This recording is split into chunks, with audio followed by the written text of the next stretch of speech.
Hello friends, welcome to my YouTube channel DSC Andhra Drishti. आज का जो मेरा वीडियो है वो आधारित है बिहार एसएससी 2024 की परीक्षा जो होने वाली है उसके लिए टॉप 30 एमसीक्यू क्वेश्चन और उसके आंसर पे, जो काफ़ी इंपॉर्टेंट है हर कॉम्पिटिटिव एग्जाम के लिए। साथ ही बिहार एसएससी की जो इंटर लेवल की परीक्षा होने वाली है उसके लिए मस्ट इंपॉर्टेंट वीडियो है।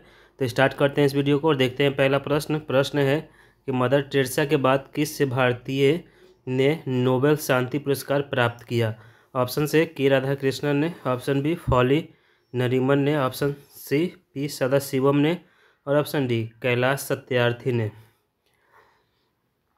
तो प्रश्न संख्या 1, मदर टेरेसा के बाद जिस भारतीय को नोबेल शांति पुरस्कार प्राप्त हुआ है वो है कैलाश सत्यार्थी। प्रश्न संख्या 1 का सही जवाब हो जाएगा ऑप्शन डी कैलाश सत्यार्थी। प्रश्न संख्या 2 है रुपये का नया प्रतीक है। ऑप्शन से रू, ऑप्शन बी र, ऑप्शन सी आर और ऑप्शन डी र। प्रश्न संख्या 2 का सही जवाब हो जाएगा ऑप्शन डी र। इसके जो मतलब डिजाइनर है वो उदय कुमार है, जो आईआईटी मुंबई के छात्र रह चुके हैं।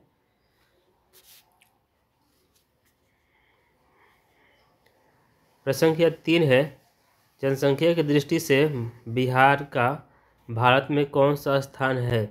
ऑप्शन से ए पहला, ऑप्शन बी दूसरा, ऑप्शन सी तीसरा और ऑप्शन डी चौथा। तो प्रश्न संख्या 3 का सही जवाब हो जाएगा ऑप्शन सी तीसरा। प्रश्न संख्या 4 है बिहार का शोक किस नदी को कहते हैं। ऑप्शन से सोन नदी को, ऑप्शन बी गंगा नदी को, ऑप्शन सी कोसी नदी को और ऑप्शन डी यमुना नदी को। तो प्रश्न संख्या 4 बिहार का शोक हम लोग कहते हैं कोसी नदी को। प्रश्न संख्या 5 है कि सुंदरबन डेल्टा कौन सी नदी बनाती है। ऑप्शन से सोन नदी, ऑप्शन बी गंगा ब्रह्मपुत्र नदी, ऑप्शन सी कोसी नदी और ऑप्शन डी यमुना नदी। तो प्रश्न संख्या 5 सुंदरबन डेल्टा का निर्माण करती है गंगा और ब्रह्मपुत्र नदी। प्रश्न संख्या 6 है कि बिहार की राजकीय भाषा क्या है। Option A Hindi, option B Urdu, option C Bhojpuri और ऑप्शन डी मगही। तो प्रश्न संख्या 6 भारत की जो राजकीय भाषा है वो हिंदी है। प्रश्न संख्या 7 भारत की राष्ट्रीय नदी कौन है। ऑप्शन से सोन नदी, ऑप्शन बी गंगा नदी, ऑप्शन सी कोसी नदी और ऑप्शन डी यमुना नदी। तो प्रश्न संख्या 7 भारत की जो राष्ट्रीय नदी है वो है ऑप्शन बी गंगा नदी और यह भारत की सबसे लंबी नदी भी है प्रवाह क्षेत्र के अनुसार। प्रश्न संख्या 8 है अभिज्ञान शकुंतलम के लेखक कौन है। Option A Kalidas, option B Tulsidas, option C Surdas और ऑप्शन डी विनोबा भावे। तो प्रश्न संख्या 8 कालिदास अभिज्ञान शकुंतलम के लेखक है। प्रश्न संख्या 8 का सही जवाब हो जाएगा ऑप्शन ए। प्रश्न संख्या 9 है कि विश्व का सबसे ऊंचा रेल पुल किस नदी पर स्थित है। ऑप्शन से चिनाब नदी पर, ऑप्शन बी गंगा नदी पर, ऑप्शन सी कोसी नदी पर और ऑप्शन डी यमुना नदी पर।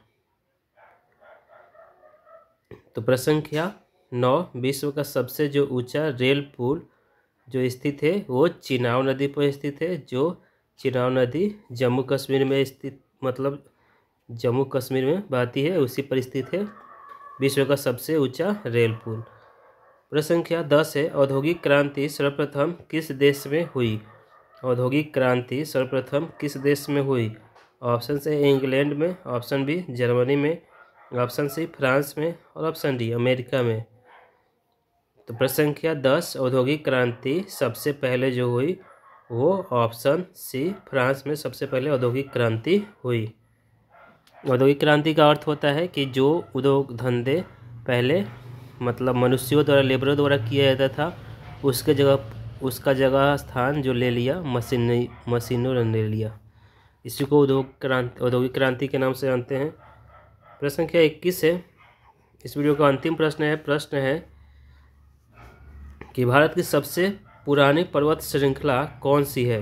Option A Aravalli, option B Himachal, option C Himalaya और ऑप्शन डी कंचनजंगा। तो प्रश्न संख्या 11, भारत की सबसे पुरानी पर्वत श्रृंखला जो है वो अरावली है। तो प्रश्न संख्या 11 का सही जवाब हो जाएगा ऑप्शन ए। तो फ्रेंड्स, ये था हमारा आज का वीडियो जो आधारित था बिहार एसएससी के लिए टॉप मल्टीपल चॉइस क्वेश्चन और उसके आंसर पे, जो काफ़ी इम्पोर्टेंट है, इसकी तैयारी कर रहे हैं स्टूडेंट्स के लिए। तो आप इस वीडियो को देखिए, वीडियो को लाइक कीजिए, शेयर कीजिए, और यदि आप इस चैनल पर पहली बार विजिट करें तो प्लीज़ चैनल को सब्सक्राइब कर लें। तो thank you for watching this video. आप कमेंट में बताइए कि विश्व का सबसे बड़ा लोकतांत्रिक देश कौन सा है।